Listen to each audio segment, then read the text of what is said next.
Саламатсыздарбы, урматтуу кыргыз мекендештер.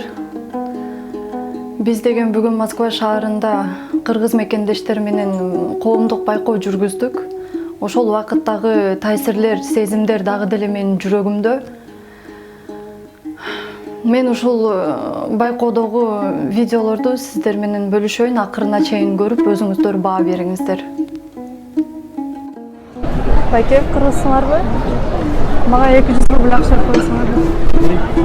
Просто 2 күндөн бери документ жок, иштей албай, акча жок, кыйналып кеттим. Курсак ачты. Канча керек? 200 берсеңиз болот.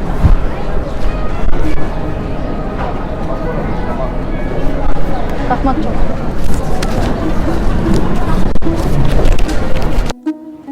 Кыргызстандан келгенден бери жумуш жок, таба албай, курсагым ачып кетти эле. 200 рубль тамак алып жейин дегем. Жок эле жаным. Жокпу? Рахмат. Саламатсыздарбы? Кыргызсыздарбы же? Мага 200 рубль берип кое аласыздарбы, жардам кылып? Просто мен 2-3 күндөн бери тамак жеп, курсагым ачып кетти, жумушсуз жок калдым. Кыргызстандан чакыргандар мени алдап коюшту, жумуш таап бербей.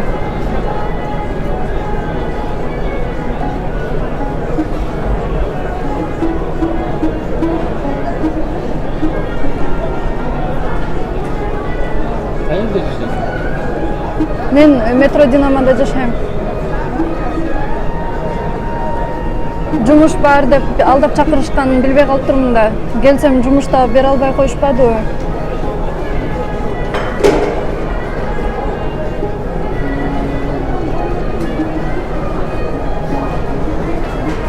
Кыйналып кеттим. Тамак алып жегенге 200 рубль.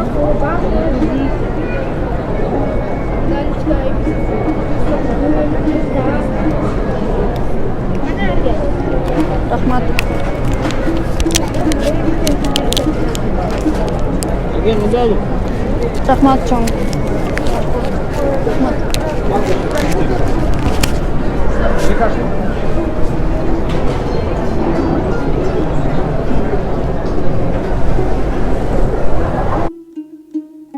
Мага 200 рубль жардам берип кое аласыздарбы? Тамак алып жегенге. Я. Жокпу? Рахмат. Мага жардам берип кое аласыңарбы? Не жардам? 200 рубль тамак алып жегенге. Акчаңыз жокпу? Майда, рахмат.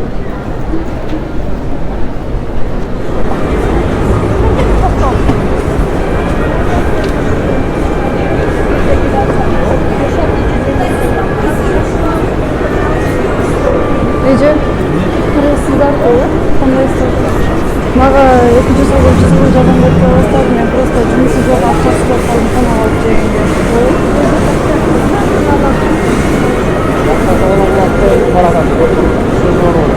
Я.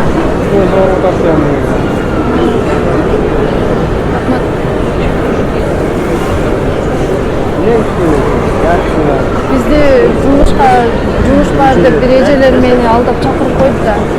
Келгенден кийин тыштап кетип калышты, жумушу жок калдым.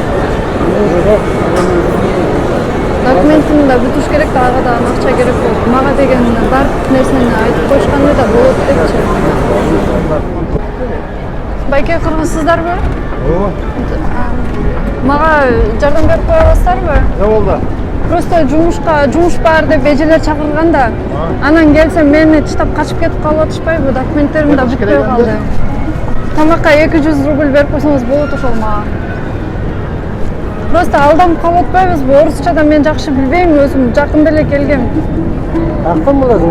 Кайдан боласың? Мен Жалалаттанмын. Рахмат. Рахмат чоң. Жолду билесиңби? Жолду билем. Рахмат.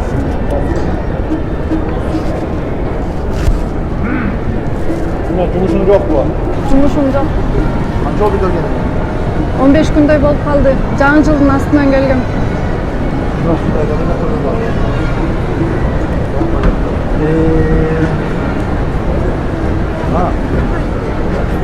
Беребиз дешчү, документтеримди бүтүрүп беребиз деп алдап коюшту да. Анан акчам жок, 15 күн болду келгениме, аябай кыйналып кеттим.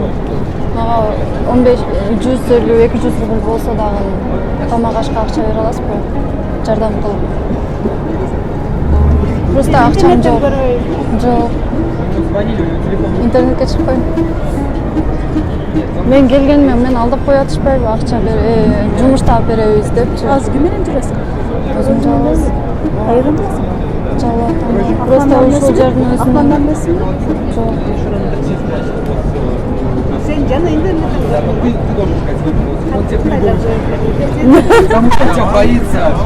Просто биз социалдык эксперимент жүргүзүп аттык эле, кыргыздардан ушинтип сурапчы. Канчалык деңгээлде жардам берет депчи. Рахмат болуп. Рахмат болуп.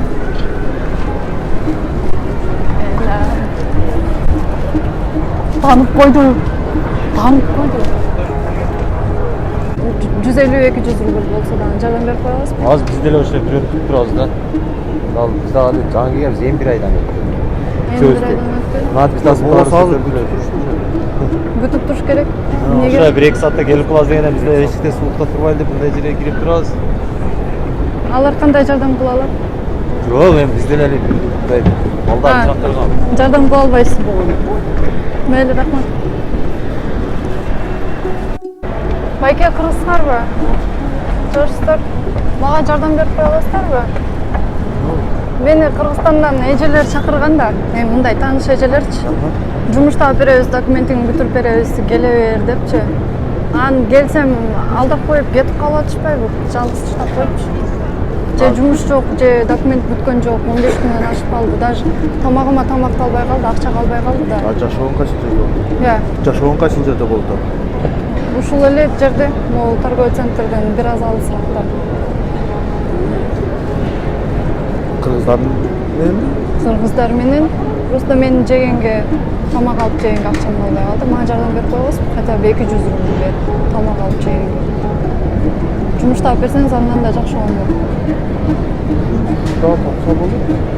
Канча жардам бере аласыз? Жатакананын аты кандай болду? Бир айга акча төлөгөнмүн да. Ошол пока айдын аягына чейин көрөм да, болбосо билет алдырып кетем да, аракет кылып.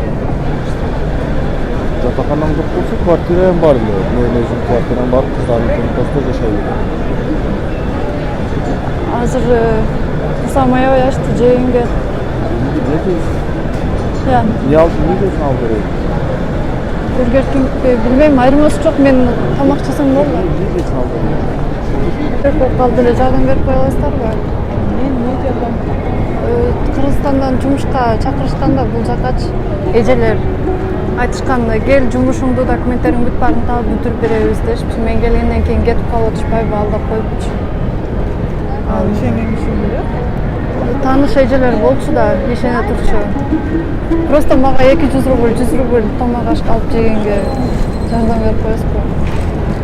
Бюджет кетечи. Картаң барбы? Карта? Карта жок да менде, мен даже орусча билбейм. Документим регистрация жасашкан, ошол. Карта болгондо картадан котормоксуң да. Рахмат чоң. Мени рахмат. Документим бүтпөй калган да. Картаңыз болсо картаңызды которойт. Картам жок да менин. Рахмат, болот ушул.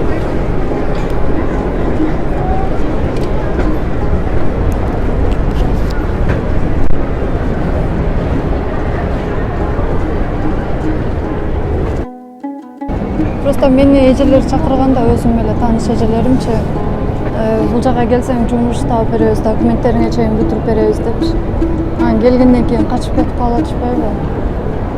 Хотя бы тамак ашыма жегениме 200 рубль берип кое аласыздарбы? Эжелер алдап кое атпайбы меничи? Мен орусча да билбейт элем. Картаң келген кайсы жерден? Жалал абадтан келген. Жалал абад кайсы жерден? Каерден? Ошол өзүнөн эле. Каерден? Мен де Жалал абадтан. Жалал абадтансызбы? Каерден? Ошол Жалал абадтын өзүнөн эле центрден. Жалал абадтын өзүнөн эле улум. Ошо кайсы Мен районунан? просто кыйналып акча сурап калганга уялып айткым келбей атат кайсы жерден болгонун.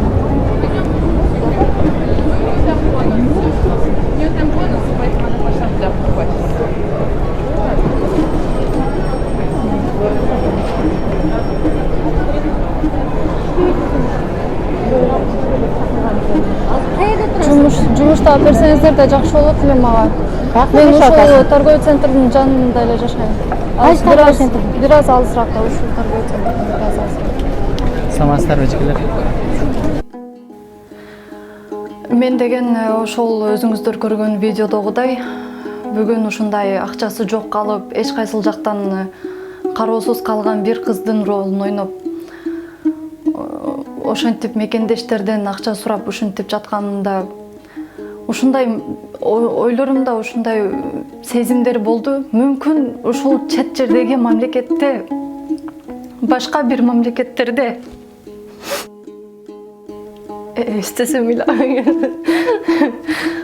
мүмкүн ушул башка мамлекеттерде кандайдыр бир биздин бир мекендешибиз бүгүнкү мен ушунчалык элдерден акча сурап ушинтип жатканымда башыма ушул ойлор келип турду. Мүмкүн ушул чет мамлекеттерде мага окшоп жүргөн кыргыз жарандары бардыр. Эч болбосо бир адам бардыр деген ой менин башымда кечке айланып турду. Бирок мен өзүмдү бул деген коомдук байкоо деп алдап гана ушинтип ошол ойлор менен өзүм жеңип барып, бир аз да болсо жеңил оюн ойнодум десем болот. Бирок мүмкүн бир жерде башка бир кыргыз мекендеши ушинтип ушундай кыйын абалга түшүп калганын ойлосом мен көз жашымды тыя албай дагы да ыйлагым келет. Мени эң эле кубандырганы биздин бийлик ушинтип Кыргызстандын келечеги үчүн иштебесе дагы, Кыргызстандын келечеги үчүн ойлонбосо дагы, мекендештерибиз чет мамлекетте жүрсө дагы, үйдөн алыс жүрсө дагы, өздөрүнүн күнүмдүк күнү үчүн акча иштеп жүрсө дагы, башка бир мекендештерге колун сунуп, жок дебей акча берип, болгон жардамын аябай берип аткандыгы үчүн мен ушунчалык кубанып турам. Бул деген мен үчүн чексиз бакыт. Мен буга чейин ойлочумун.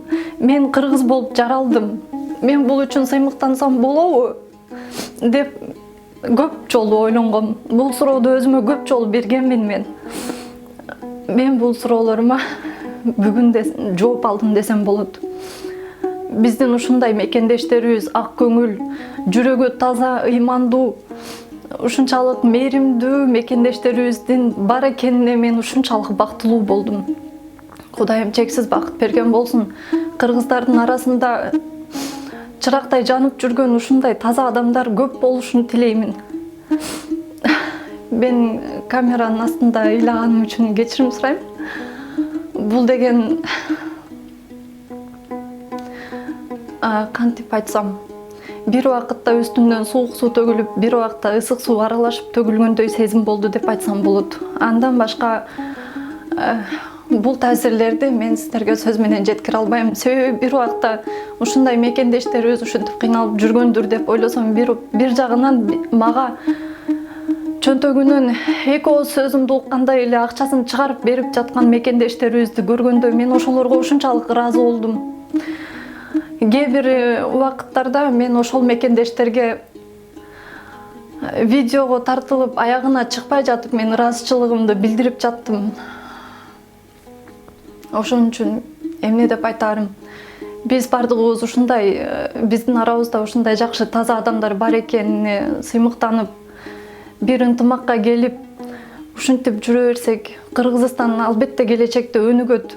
Мындай адамдардын биздин кыргыздардын арасында бар экени, бул деген Кыргызстандын келечеги гүлдөй өнүгөт деген маани. Рахмат чоң.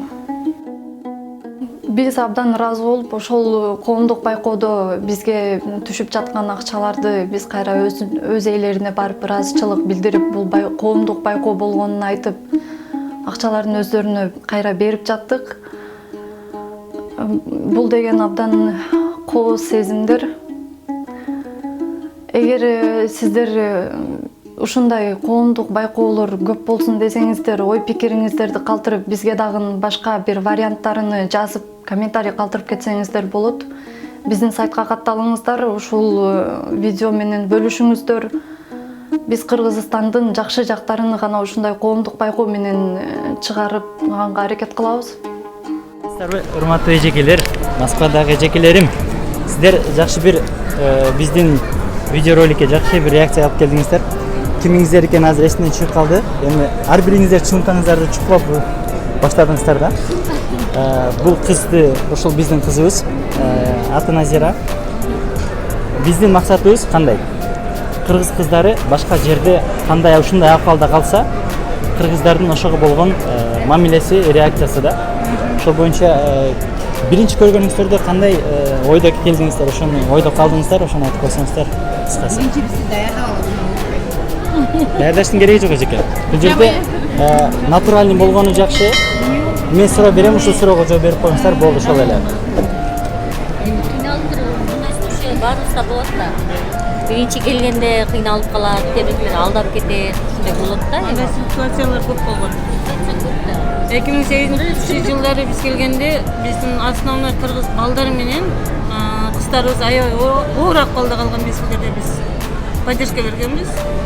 Документтерин жасап беребиз деп, өзүбүздүн эле кыргыз балдар кыздар 30 миңден акчаларын алып, бакыштар документи да жок, акчасы да жок болгон, ситуация көп болгон. Биз ошол мезгилде посольстводон атайын коом уюштуруп, ошо жаштарды, кыргыздардын келген мигранттар үчүн атайын коом уюштуруп чыгып, ошолорго жардам беребиз биз. Коомдун аты кандай эже? Ал мезгилде биздин коомдун аты Берекелер. Береке. Азыр ушул күндө иштеп атасыздар? Жок, анын бери иштебей калдык да, ошо неме жоюлуп кеткенден Бакиевдин убагында болчу. Анан кийин эле коом тарап кетти. Ошол мезгилде биз 140 адамды автобус менен Чиркиске барып, кой паёк менен жөнөткөнбүз да. Элдер ошо ал мезгилде кыргыздар да аз болчу. Биздин Ленинский проспект основной мен билген эмем. Ленинский проспекттин 50 рубльден, 100 рубльден акча чогултуп, ошол 140 адамды 3 поток кылып жөнөткөнбүз да. Мындай ситуацияларды эч качан кыргыздар бири-бири бөлөк бөтөн жерде жүргөндө подвалить этип кордошубуз керек да. Азыр биз өзүбүздү кордоп атабыз мезгил келгенде. Эч качан кыргыздар бири-бири неме албаш керек. Биз кыргыз деген улуу мамлекет, улуу калкпыз. Ассаламу алейкум. Дагы бир жолу сиздердин алдыңыздарда биз эксперимент жүргүздүк. Анан эксперименттерден өткөндөрдүн бирлеринин бири сиздер өтө чоң уровеньде айтсак болот. Бул жардам билесиздер, бир адамдын эмес, керек болсо чоң бир үй бүлөнүн жардам кылгандай болдуңуздар да. Себеп дегенде ал жактан Кыргызстандан көрүп атасыздар, бир адам бир үй бүлөнү багып атат Кыргызстандачы. Ошондуктан бир үй бүлөнү мындайча айтканда сактаган өтө чоң сиздер бир реакция бердиңиздер. Ошондуктан биринчи жолукканда, биринчи келгенде кандай реакция болду сиздерде? Мен кандай десем, кыргызсыздар деп сүйлөдү, түшүнбөстүк эле алып, ооба деп сүйлөп баштадым. Жардам сурады. Жардам сурагандан кийин кыргызбыз, бул жерде жардам бериш керек. Колумдан келе турган жардам болсо берем деп эле аракет кылып, мен ушул эле ой болду менин оюмда. Түшүндүм. Дагы экинчи суроом, мына Москвада канча жылдан бери жүрөсүз? Москвада 8 жылдан бери. 8 жылдан бери. Мындай эле ушундай тарыхтар болду беле? Болгон, э? Жардам көрсөткөнсүз. Жардам көрсөткөн. Түшүнүктүү. Анда мындан бул жака дагы адамдар билине эле калат да. Кайрымдуулук жүргөндөрдү кандай? Сиздерге эми бирөөдөн кайтпайт, бирөөдөн кайтат билесиз аны. Алладан кайтсын. Алладан. Сиздерге каалоо ошол, эшиңиздерге ийгилик. Анан кийин аты жөнүңүздү кыскача айтып, кыргыз элине каалоо айтып койсоңуз.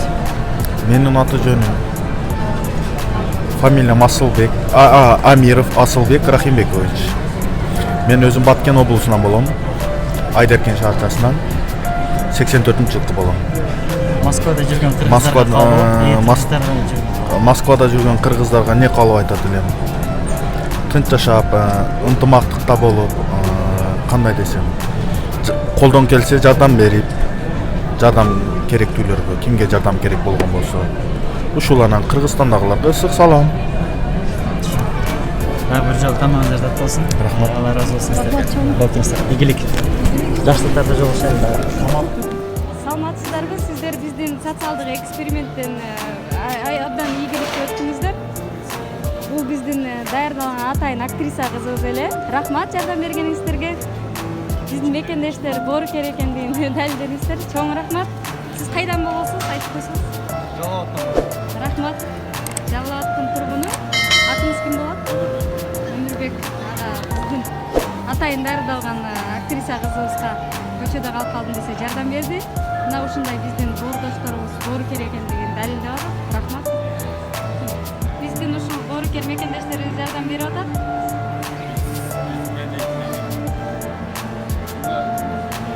Birinci kelgende ушундай кыйналган. Өзүбүздүн мекендешибиз любой эле адамга жардам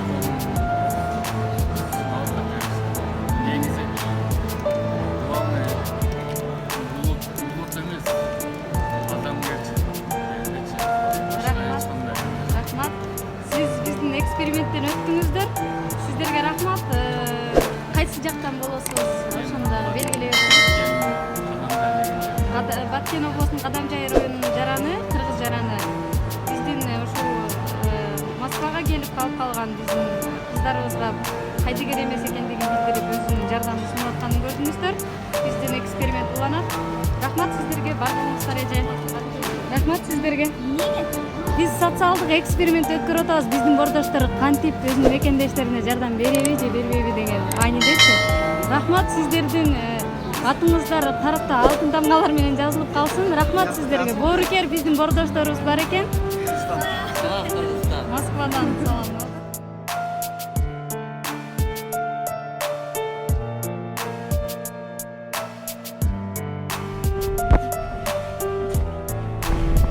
Салам барыңыздарға. Ушул биздин бүгүнкү команда, бүгүнкү пранктерди ушул команда менен тарттык. Сиздерге жакты деген үмүттөбүз. Көбүрөөк лайк басып, көбүрөөк жазылсаңыздар, мындан дагы сонун идеялар менен дагы ушундай видеолорду тартабыз деген үмүттөбүз.